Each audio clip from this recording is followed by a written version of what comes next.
Nobody's going to hear you scream in there, especially when I'm done with you. Bryce Thornfield's voice echoed off the bathroom tiles, cold and predatory. Blood trickled from his nose as he lay motionless on the floor, his eyes wide with terror and recognition. Standing at the sink, Riley Blackwood calmly washed her hands. The sleeve of her sweater pushed up just enough to reveal the edge of a distinctive tattoo that had changed everything. The sound of approaching sirens filled the air as Derek Caney frantically dialed 911, his hands shaking as he tried to explain what had just happened. But to understand how the university's most feared bully ended up broken and defeated, we need to go back 35 minutes earlier to when Riley Blackwood was just another quiet psychology student trying to blend in. The lecture hall buzzed with the typical pre-class chatter as students filed into Psychology 101. Professor Martinez arranged her notes at the podium while early arrivals claimed their preferred seats. Riley slipped through the door and moved toward her usual spot in the third row. Her worn leather messenger bag slung across her shoulder and a steaming coffee cup warming her hands. At 5'4", in with shoulder-length brown hair that she kept pulled back in a simple ponytail, Riley had mastered the art of being unremarkable. She dressed in earth tones and loose-fitting clothes that disguised her athletic build, and she spoke only when called upon. To her classmates, she was just another transfer student working her way through a career change. But today felt different. As Riley settled into her seat and pulled out her notebook, she noticed Bryce Thornfield entering the lecture hall with his usual swagger. At 6'2" in with bleached blonde hair and the kind of build that came from both genetics and performance-enhancing supplements, Bryce commanded attention wherever he went. As the star quarterback and son of the town's mayor, he had grown accustomed to getting whatever he wanted, whenever he wanted it. His blue eyes swept the room with the calculating gaze of a predator sizing up prey. And when they landed on Riley, a slow smile spread across his face. "Well, well," Bryce murmured to his companions as they took seats directly behind Riley. "Looks like our favorite little mouse decided to show up today." Derek Kane, a thin young man with nervous energy and expensive clothes that screamed old money, immediately pulled out his phone and began recording. He had made a name for himself documenting Bryce's various encounters, though none of the footage ever seemed to surface when campus security came asking questions. Mason Lyer, the third member of their group, shifted uncomfortably in his seat. Unlike his friends, Mason came from a working-class background and maintained his position in their circle through athletic ability rather than family connections. Professor Martinez began her lecture on post-traumatic stress disorder, and Riley found herself taking detailed notes despite having learned these concepts through much more direct methods than textbook study. PTSD affects individuals differently depending on their experiences, the professor explained, clicking to a slide showing brain scans. Combat veterans, for example, often develop hypervigilance and exaggerated startle responses. As if summoned by her words, the distinctive sound of a helicopter passed overhead, its rotors cutting through the morning air. Riley's pen stopped moving and her shoulders tensed almost imperceptibly. The sound triggered memories she had spent months trying to suppress. Flashes of desert landscapes and missions that officially never happened. Behind her, Bryce noticed her reaction and exchanged a meaningful glance with Derek. He had been studying Riley for weeks, cataloging her habits and vulnerabilities like a hunter, learning the patterns of his quarry. The fact that she seemed affected by helicopter sounds filed away as potentially useful information. Bryce tore a piece of paper from his notebook and scrolled a message before passing it to Derek, who snickered quietly as he read it. The note made its way to Mason, whose expression grew troubled as he absorbed its contents. "Something bothering you back there?" Professor Martinez's voice cut through the whispered exchanges. "Perhaps you'd like to share your thoughts on trauma responses with the class?" Bryce straightened up and flashed his most charming smile. "Actually, Professor, I was just thinking about how some people seem to overreact to perfectly normal sounds. Like maybe they're just looking for attention or trying to seem more interesting than they really are." His words were carefully chosen to sound like academic discussion while delivering a personal attack. Several students turned to look at Riley, who had resumed taking notes as if nothing had happened. If you're already hooked by this psychological battle of wits, hit that like button and subscribe because this story is just getting started. Thanks for joining me, and trust me, you won't want to miss what happens next. The lecture continued for another 20 minutes, during which Bryce escalated his harassment with surgical precision. He dropped his textbook loudly whenever Riley seemed particularly focused, made exaggerated coughing sounds during important explanations, and passed increasingly crude notes to his friends that they read aloud in stage whispers. Through it all, Riley maintained her composure, but those watching closely might have noticed the slight tension in her jaw or the way her pen pressed just a little too hard against the paper. When Professor Martinez finally dismissed the class, Riley gathered her belongings with deliberate calm. She had learned long ago that showing weakness or frustration only encouraged bullies, and Bryce Thornfield was clearly operating from the same playbook as countless others she had encountered throughout her military career. What he didn't understand was that his amateur psychological warfare tactics were laughably transparent compared to the mind games played by actual enemies in real conflict zones. The campus cafeteria during lunch hour was a symphony of controlled chaos. Students clustered around tables based on social hierarchies that had formed over years of academic life, while others moved through the serving lines with the efficiency of people trying to grab food between classes. Riley preferred to eat later when the crowds thinned out, but her schedule today didn't allow for that luxury. She selected a turkey sandwich and found an empty table near the windows, opening her laptop to review notes while she ate. The device was 3 years old, but well-maintained, its screen slightly dimmed from constant use. Riley had purchased it with money saved from her military service, and it contained not only her current coursework, but also the draft of her thesis on combat stress rehabilitation. The document represented months of research and personal experience that she planned to translate into a career helping other veterans transition back to civilian life. As she scrolled through her notes, comparing different treatment methodologies, she felt the familiar satisfaction that came from meaningful work. Bryce spotted her from across the cafeteria and nudged Derek, who immediately understood the assignment. They had perfected this routine over the course of several semesters, targeting students they perceived as weak or different. The fact that Riley consistently ignored their previous attempts at provocation had only made her a more appealing target. In Bryce's worldview, everyone had a breaking point, and finding that point was half the fun. "Watch this," Bryce murmured to his companions as he stood up with his drink.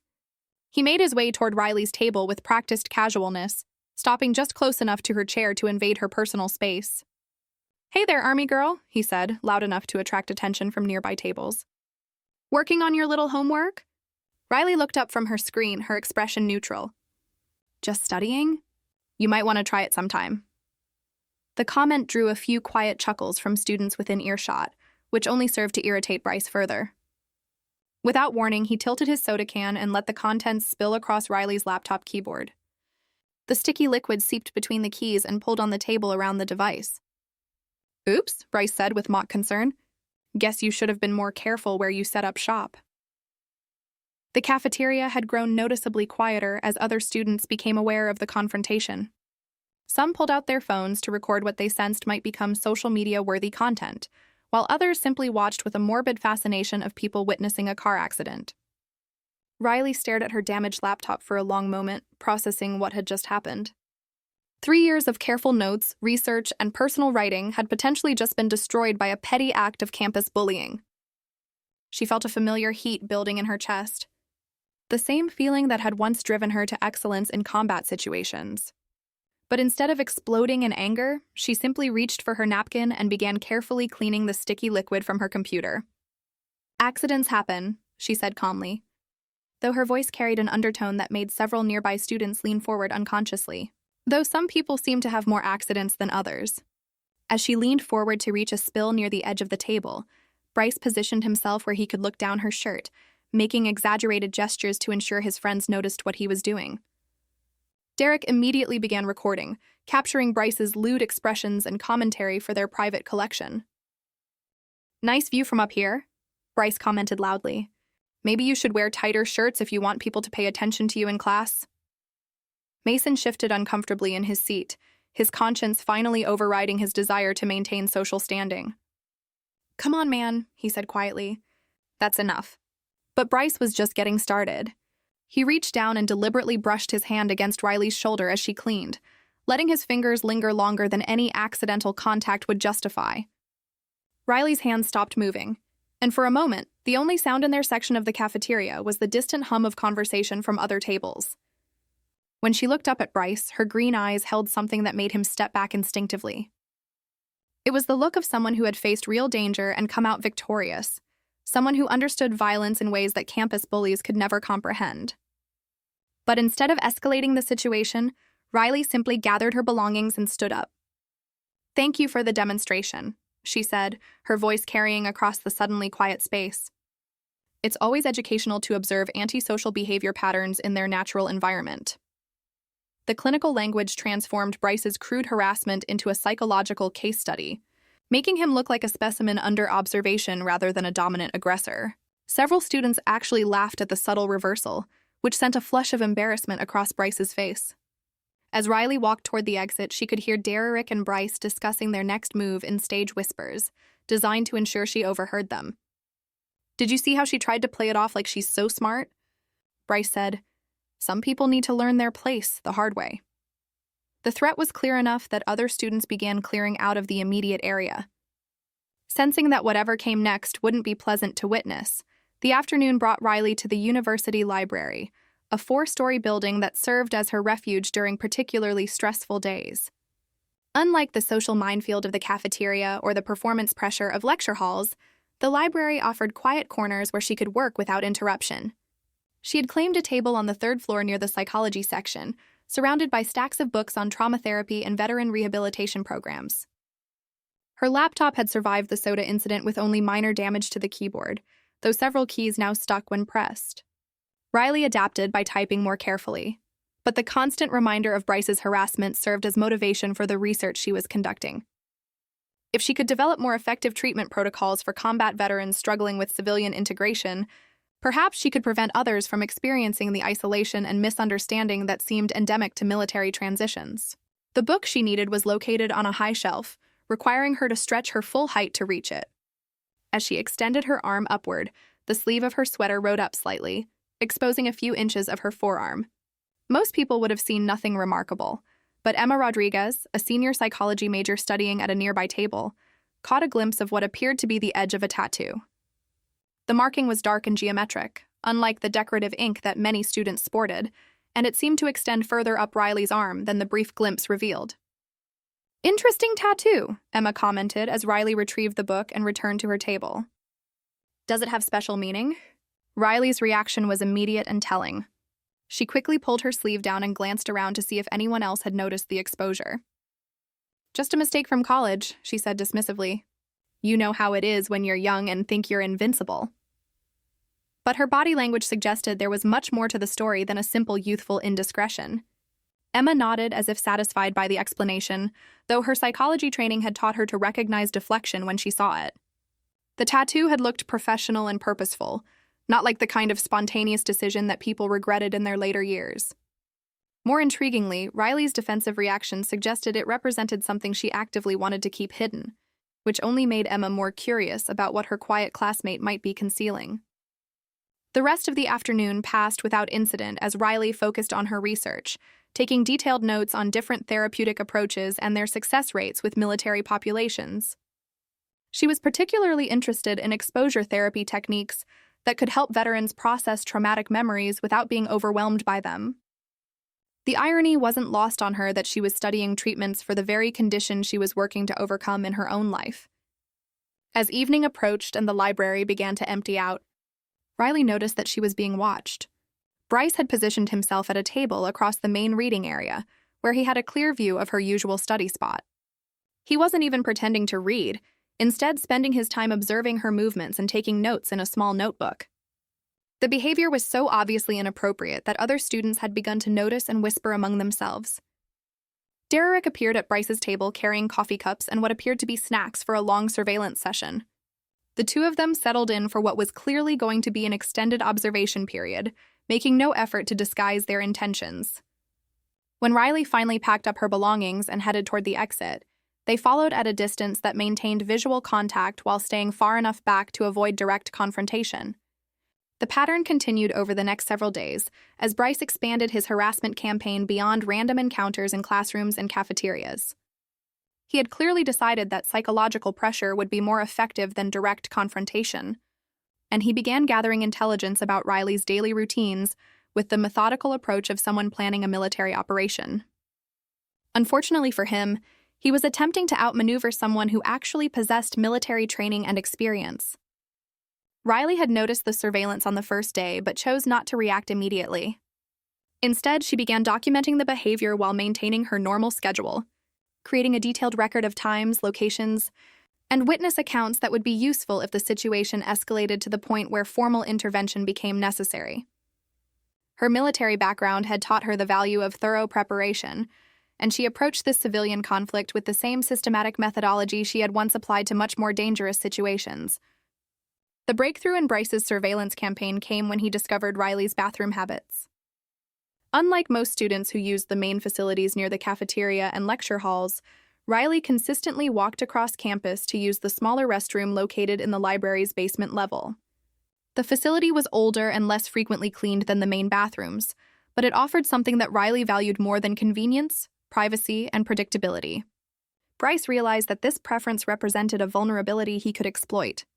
The basement bathroom was isolated from the main flow of student traffic with only one entrance and limited visibility from the rest of the building.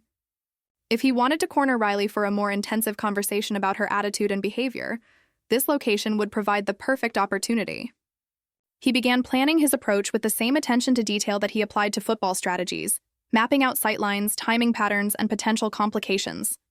Derek was enthusiastic about the plan, seeing it as an opportunity to capture footage that would be far more interesting than their previous encounters. He invested in a small wireless camera that could be positioned to record from multiple angles, and he began testing live streaming capabilities that would allow him to broadcast their confrontation in real time. The idea of having an audience for Riley's humiliation added an extra layer of excitement to the project. Mason expressed reservations about the escalating nature of their harassment campaign, but his objections were overruled by Bryce's insistence that Riley needed to learn respect for the established social order. Some people think they're too good for the rules that apply to everyone else, Bryce explained. She walks around here like she's better than us, like she's got some big secret that makes her special. It's time somebody taught her that she's just another college student who needs to know her place. What do you think Riley's secret really is? Drop your theories in the comments below because the truth is about to be revealed in ways that will shock everyone involved. The plan they developed was elegant in its simplicity. Derek would position himself near the library entrance to monitor Riley's movements and provide advanced warning when she headed toward the basement. Mason would serve as a lookout to ensure they weren't interrupted by librarians or other students who might interfere with their conversation.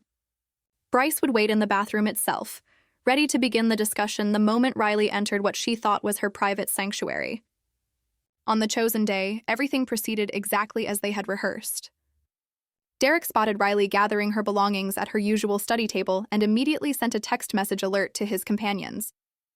Mason took up his position near the stairwell leading to the basement level. While Bryce made his way to the target bathroom, the wireless camera was already in place, its lens positioned to capture the entire encounter from an angle that would showcase Riley's anticipated humiliation. Riley descended the stairs toward the basement bathroom. Unaware that her predictable routine had been weaponized against her, she was thinking about her evening study schedule and reviewing the research she had completed that afternoon when she pushed open the bathroom door and stepped inside. The space was smaller than the main campus facilities. With only 3 stalls and a pair of sinks arranged along one wall, fluorescent lights hummed overhead, casting the kind of harsh illumination that made everyone look slightly ill. Bryce was waiting for her. "Surprise," Bryce said, his voice echoing off the bathroom tiles with predatory satisfaction. He stood near the far wall, positioning himself between Riley and the exit door. Derek and Mason appeared behind her, effectively blocking her retreat route. The fluorescent lights cast harsh shadows across their faces, making their expressions appear more menacing in the confined space. Riley's hand instinctively moved toward her pocket to retrieve her phone, but the device remained black and unresponsive. The battery had died sometime during her afternoon study session, leaving her without the ability to call for help or document what was about to unfold. "You know what your problem is?" Bryce continued, taking a step closer. "You think you're better than everyone else? Walking around campus like you've got some big secret. Like you're too important to deal with normal people." Derek had positioned his camera to capture the entire scene, though the wireless signal struggled in the basement location. The live stream kept cutting in and out, showing only fragments of the confrontation to the handful of viewers who had discovered his channel. Riley assessed her situation with the tactical awareness that had kept her alive in much more dangerous circumstances. 3 opponents, 1 exit route, limited space for maneuvering. The bathroom stalls offered minimal cover, and the sinks could potentially be used as defensive positions if necessary. Most importantly, she needed to find a way to document this encounter for later legal proceedings. Her smartwatch still had battery life and recording capabilities, but activating the voice recorder would require subtle manipulation to avoid detection.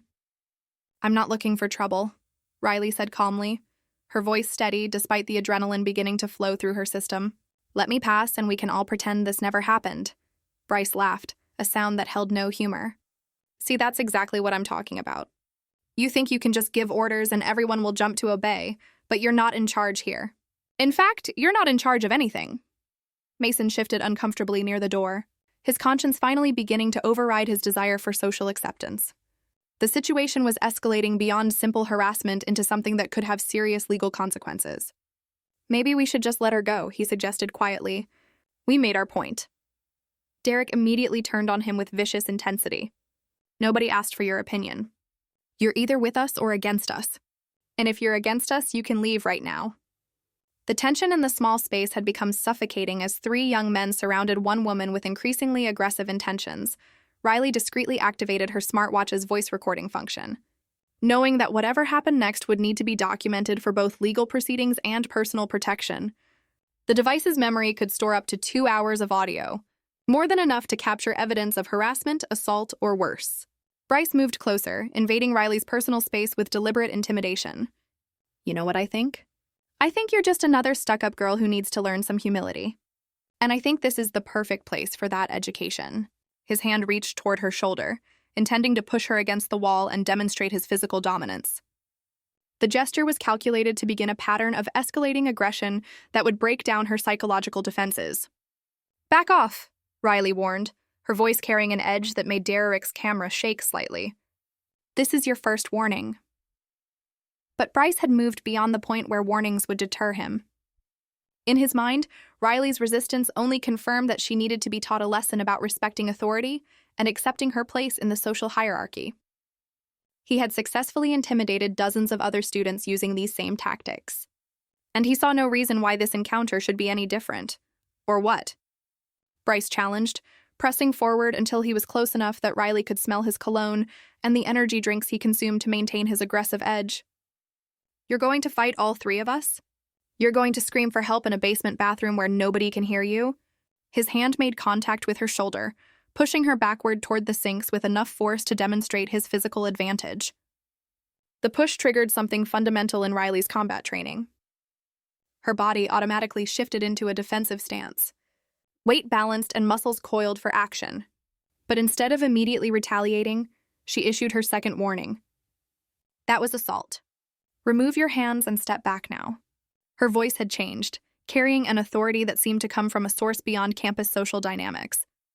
Derek zoomed his camera in for a closer shot, excited by the prospect of capturing Riley's breakdown on video. "This is going to be epic," he whispered to Mason. "Wait until everyone sees Little Miss Perfect getting put in her place." But Mason was backing toward the door, his survival instincts finally overriding his loyalty to Bryce. Something about Riley's demeanor had changed in a way that suggested this situation was about to become much more serious than campus bullying. "You can give me all the warnings you want," Bryce said, grabbing Riley's shoulders with both hands and slamming her back against the sink. "But you're not going anywhere until we have a real conversation about your attitude problem." The impact sent a spike of pain through Riley's back. But more importantly, it represented the third and final warning she was required to give before taking defensive action. "Final warning," Riley said, her voice now carrying the tone of someone who had faced life and death situations and emerged victorious. "Release me immediately or face the consequences." Instead of complying, Bryce leaned in closer, his face inches from hers. "The only consequences here are what happened to stuck-up girls who don't know their place." Riley's response was swift and precise. She needed a weapon to defend herself against 3 attackers, and the heavy metal smartwatch on her wrist would serve that purpose. As she reached up to unlatch the watch's metal band, the motion pulled her sweater sleeve up her forearm, exposing skin that had been carefully hidden for months. The movement was tactical and necessary, but it revealed something that changed everything. The tattoo that appeared on Riley's forearm was unlike anything Bryce had expected to see. Bold black ink formed the distinctive tab of the 75th Ranger Regiment, complete with the unit's motto, "Rangers lead the way," curved beneath it. Below that, additional text read, Death Before Dishonor, in sharp military lettering. Combat deployment ribbons were inked along her upper arm, representing tours of duty that few people her age would have survived, let alone completed with distinction. Bryce's hands dropped from Riley's shoulders as if he had been electrocuted. His face went completely white and his eyes widened with recognition and terror. "Holy hell," he whispered, his voice cracking with sudden fear. "You're 75th Rangers." The aggressive posture that had defined his entire adult life crumbled in an instant, replaced by the cowering stance of someone who suddenly realized they had threatened a trained killer. Derek's camera captured the moment of recognition, though he didn't immediately understand why his friend had gone from aggressive to terrified in a matter of seconds. "What's wrong with you?" Derek demanded. "She's just some college girl." But Bryce was backing away from Riley as if she had suddenly burst into flames. His knowledge of military culture, gained through his father's political connections, had taught him exactly what the Rangers represented. "She's not just some college girl," Bryce said, his voice barely above a whisper.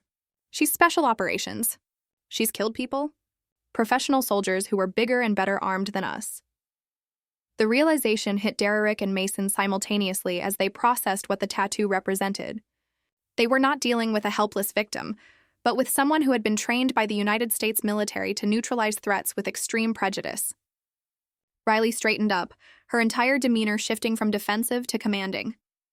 The pretense of being a harmless psychology student evaporated, replaced by the bearing of someone accustomed to leading soldiers in combat situations. "You want to know my secret?" she asked, her voice now carrying the authority of rank and experience. "My secret is that I've spent the last 6 years serving my country in places where real men go to die. I completed 2 combat deployments in Afghanistan with the 75th Ranger Regiment," Riley continued, her green eyes fixed on Bryce with predatory intensity. "I've been shot at by professional soldiers armed with military-raw weapons.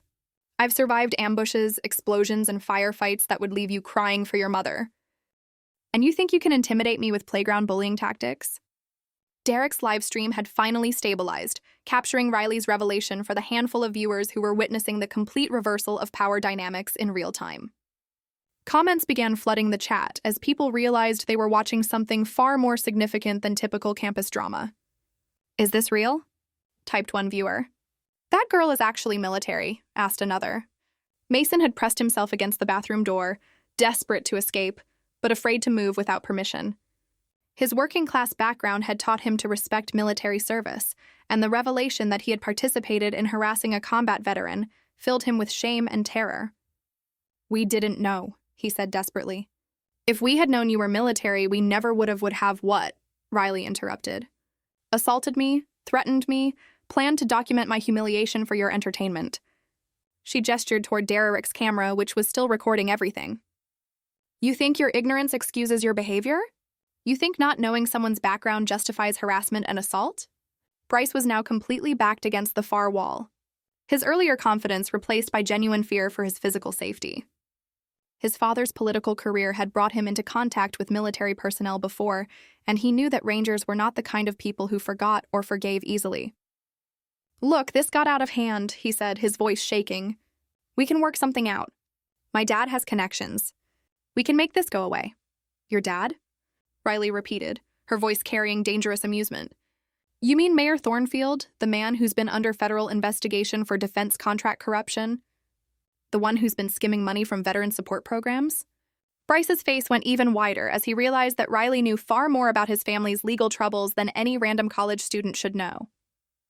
Derek finally understood the magnitude of their mistake and began frantically trying to delete the footage from his phone and streaming platform. But the technology that had seemed like such an advantage moments earlier had now become evidence of their crimes. "I'm deleting everything," he said desperately. "No one will ever see this. We can all just forget it happened." "Too late for that," Riley said calmly. She held up her smartwatch showing the recording indicator that had been capturing audio throughout the entire encounter. 47 minutes of evidence, including detailed threats, assault, and conspiracy to commit sexual harassment, plus whatever footage you've already broadcast to your viewers. The realization that they had been recorded committing multiple felonies sent Derek into complete panic. He began offering increasingly desperate bribes and threats, but his words only served to provide additional evidence of criminal intent. Mason finally found his courage and spoke up about the pattern of behavior that had brought them to this point. "This isn't the first time," he confessed, his voice breaking with guilt. "We've done this to other girls.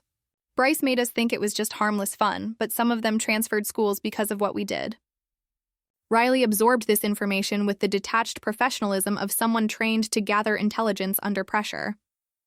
Each confession added weight to the evidence she was collecting, building a case that would be impossible for even the mayor's political connections to suppress. "How many others?" she asked quietly. "3 that I know of," Mason admitted. "Maybe more. Bryce keeps trophies, videos, and pictures that he uses to make sure they don't report anything." The admission hung in the air like a confession of war crimes, revealing a pattern of systematic abuse that went far beyond the current incident. What happens when a military family goes to war against a corrupt political family? The answer is about to shock everyone involved because this story is just reaching its explosive climax. Derek made one final desperate attempt to salvage the situation by lunging toward Riley's smartwatch, trying to destroy the evidence before it could be used against them. But his movement triggered reflexes honed by years of combat training. Riley sidestepped his clumsy attack and used his momentum to send him face-first into the bathroom wall.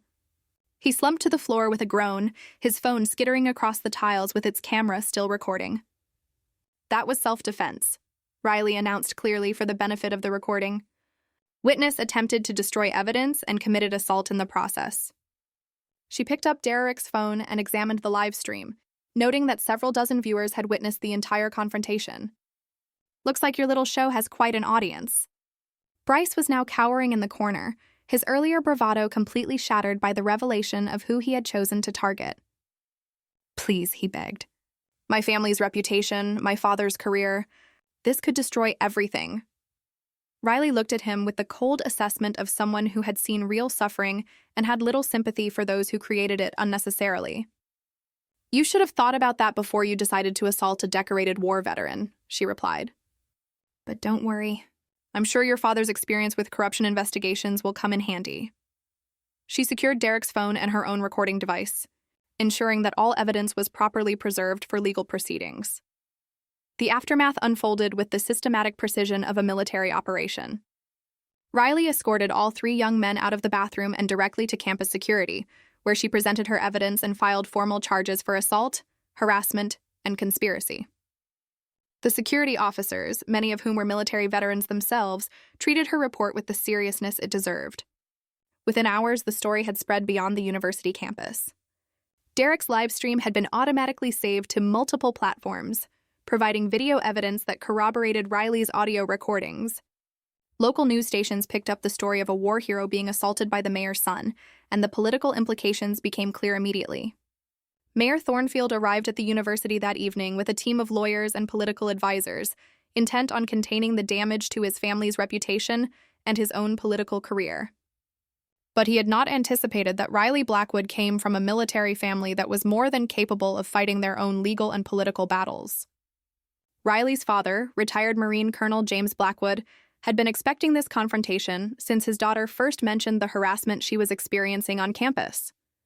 As a career military officer who had served in multiple combat zones, he understood the importance of overwhelming force when dealing with enemies who threatened his family. He arrived at the emergency meeting accompanied by Riley's mother, Lieutenant Colonel Sarah Blackwood, a military prosecutor who specialized in cases involving assault and misconduct. The conference room at the University Administration Building became a battlefield where 2 very different approaches to power and influence collided. Mayor Thornfield entered expecting to negotiate a quiet settlement that would protect his son and his political career. Instead, he found himself facing 2 military officers who had spent decades defending their country and had no intention of backing down from a corrupt politician. "Let's cut through the politics and get to the facts," Colonel Blackwood began, his voice carrying the authority of someone accustomed to command. "Your son and his friends assaulted my daughter, who is a decorated combat veteran with 2 tours of duty in Afghanistan. They threatened her with sexual violence and attempted to destroy evidence of their crimes. This is not a university disciplinary matter. This is a federal case involving assault on a military service member." Lieutenant Colonel Sarah Blackwood spread legal documents across the conference table with practiced efficiency. "We have 47 minutes of audio evidence, video footage from multiple angles, and witness testimony confirming a pattern of sexual harassment targeting female students. Additionally, we have evidence suggesting that your son has been collecting and distributing intimate images without consent, which violates both state and federal laws. Mayor Thornfield's legal team scrambled to respond, but they were clearly unprepared for the level of evidence and legal expertise arrayed against them.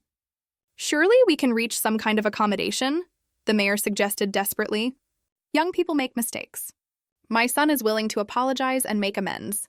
"Your son threatened to sexually assault a Medal of Valor recipient," Colonel Blackwood replied, his voice carrying the cold fury of a father protecting his child. "A woman who has served her country with distinction and honor while your family has been profiting from corruption and graft. There will be no accommodation. There will be justice." The revelation that Riley had been awarded the Medal of Valor, one of the military's highest decorations for combat heroism, sent shockwaves through the room. Mayor Thornfield realized that his political career was effectively over. No amount of corruption or influence could protect him from the public relations disaster of his son assaulting a decorated war hero. "The university has already expelled Bryce Thornfield and his co-conspirators," the dean announced. "Additionally, we are conducting a full investigation into any other incident of harassment or assault involving these individuals. We will also be implementing new security measures and support systems for students who have experienced similar treatment." As the meeting concluded, Mayor Thornfield made one final desperate attempt to salvage his family's reputation. "This will destroy my son's future," he pleaded.